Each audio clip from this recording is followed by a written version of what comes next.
The Black Cat, Part 1, by Ruskin Bond. Before the cat came, there had, of course, to be a broomstick. In the bazaar of one of our hill stations is an old junk shop, dirty, dingy, and dark, in which I often potter about looking for old books or Victorian bric-a-brac. Sometimes one comes across useful household items, but I do not usually notice these. I was, however, attracted to an old but well-preserved broom standing in a corner of the shop. A long-handled broom was just what I needed.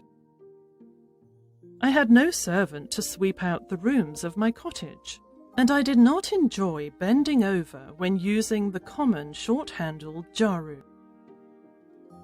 The old broom was priced at 3 rupees. I thought it was a bit expensive for an old broom.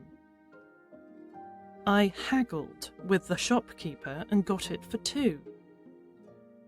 I must admit that it was a strong broom, and I used it well almost every morning.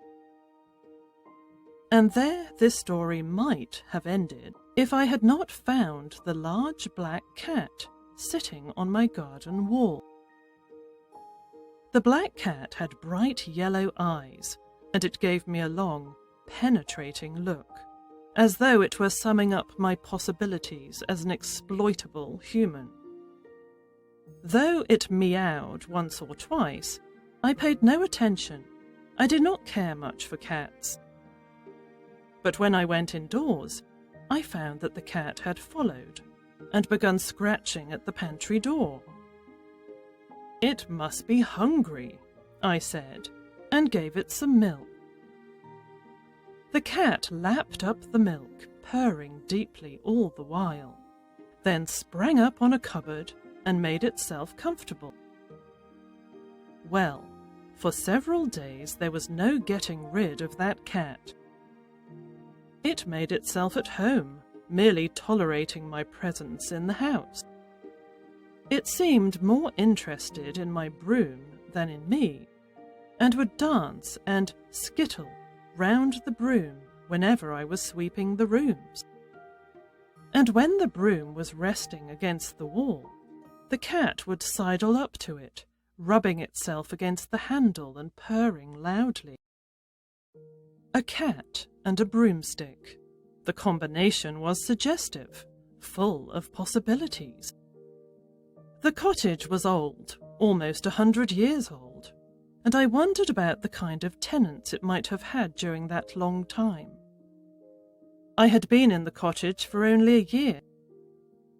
Although it stood alone in the middle of a forest of Himalayan oaks, I had never seen any ghosts or spirits. Miss Bellows came to see me in the middle of July. I heard the tapping of a walking stick on the rocky path outside the cottage, a tapping which stopped near the gate. "Mr. Bond," called an imperious voice. "Are you at home?" I had been doing some gardening and looked up to see an elderly, straight-backed woman peering at me over the gate. "Good evening," I said, dropping my spade. "I believe you have my cat," said Miss Bellows. Though I had not met the lady before, I knew her by name. She was the oldest resident in the hill station. "I believe I have a cat," I said, though it's probably more correct to say the cat has me. "If she's your cat, you're welcome to her. Why don't you come in while I look for her?"